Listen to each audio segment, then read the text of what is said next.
everybody, welcome to another episode of Black Society's Healing Hotspot.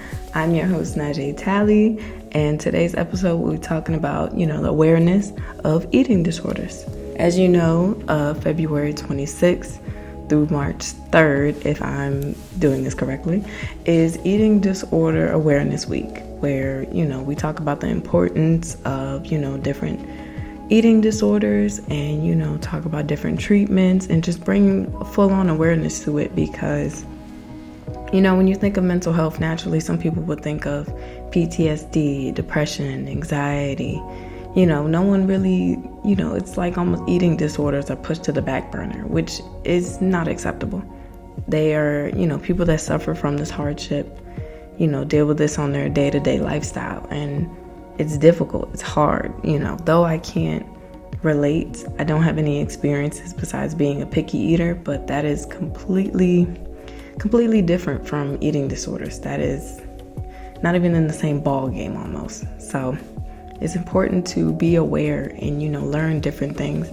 So, if you come across a person that may experience this hardship, you can give them love, you can give them support, and, even check in with them to make sure they're, getting the care that they need, whether if that's physically, mentally, et cetera, et cetera. You just check in on them, give them love and support, just as you would give anybody else that is dealing with a mental hardship. To get us all in there, as I said before, I don't have that experience. Like, I'm not diagnosed with, any disorder of, dealing with my diet or eating. So I'm going according to Behavioral Health Network and the National Eating Disorder Association because I want to give y'all accurate information and, I just want to put, get a new aspect of this because just like you, I am still learning more about, different disorders. So we're both getting awareness today. And for those that may be experiencing this hardship, please let me know, or throughout the video or at the end of the video, you can comment and, put your experiences or even your 2 cents, put anything. Or, if I'm wrong about certain things, correct me, but go ahead, just bring awareness to, this hardship. Eating disorders affect exactly 9% of Americans in society. It doesn't affect any specific group, race, gender, age. Anybody can, experience this hardship, and it's tough. From what I know off the top of my head, while, from school and different courses that I took, I know bulimia nervosa is one, anorexia nervosa and pica and binge eating disorders, all different types of, hardships that people face, when battling their physical, mental, dealing with eating. All are very serious. Some can even be life-threatening. I want to say the biggest, most common one that is very life-threatening would be anorexia nervosa. That's one where, limited restrictions on foods.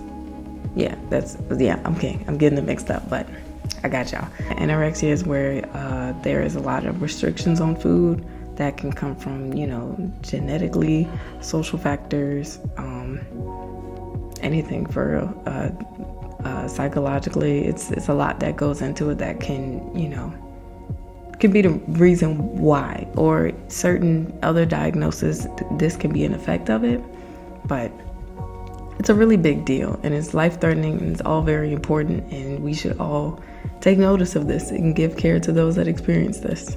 With these disorders, I want to say certain behaviors, I may be wrong, correct me if I'm wrong, but certain ones that were given as examples, or, this was examples off the websites that I researched. But, certain ones would be actions that you would see would be them separating their food. They would say like, this food is bad for me, or I don't want to eat that. Some would see it as picky, but it's not actually picky. Like, this is seriousness because they're, might get nauseated or even just feel a whole different, have different attitudes towards it. They genuinely get affected by certain foods. So it's bad, put it to the side, separating their food. That's one action.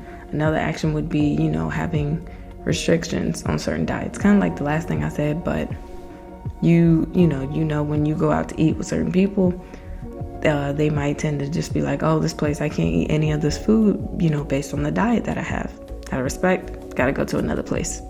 Just saying. Another action would be they're discreet about how they eat. With binge eating disorder, it's more like they take in large amounts of food. They might be a little self-conscious when eating in front of others because they're just like, okay, their portions are different than mine. I'm starting to get, a little nervous or a little anxious or a little ashamed because of my eating habits. And so that can come on, that can be visible in a certain situation like that. So just give them love, support, and care because they're dealing with this on a way harder level than just somebody that's picky with eating. It's a whole different ballgame. There are different treatments such as, individual group therapies, of course, getting that medical care and, monitoring from doctors and whatnot. Another big thing would be nutritional counseling, where you do have a counselor that, provides certain diets or, gives assistance in what foods would be beneficial to the body. And then, of course, you do have prescribed medications. There are different treatments that are given to people that, deal with eating hardships. So definitely if you have a friend or may know somebody that deals with it, they'll always encourage to get that treatment. Of course, with this information, I will eventually have a person that, has an experience with this or, deals with this, day-to-day hardship. They'll be coming on the podcast soon, so stay tuned and be sure to keep up with our content. Sorry this episode isn't that long because, once again, I do not have that experience, nor, am diagnosed with that hardship. So it's always good to be informed and be aware. As you know, it's Eating Disorder Awareness Week, so I wanted to bring this information to y'all. But be sure to tune into our previous content on Spotify, Apple Podcasts, YouTube. Be sure to like, comment, subscribe, stay tuned, click our notifications so whenever we post. However, it's always going to be Friday at 11. If I slip up, it's always going to be the day after. But if, tune into our Instagram at healing_hotspot. If you want to check out your host, you can find me at thats.nana, including our sponsor at blacksociety.net. That's also in the description below. But thank you all for your support, and I hope this episode was helpful in any way. But be sure to spread love, support to those that experience this. Have a great day, y'all.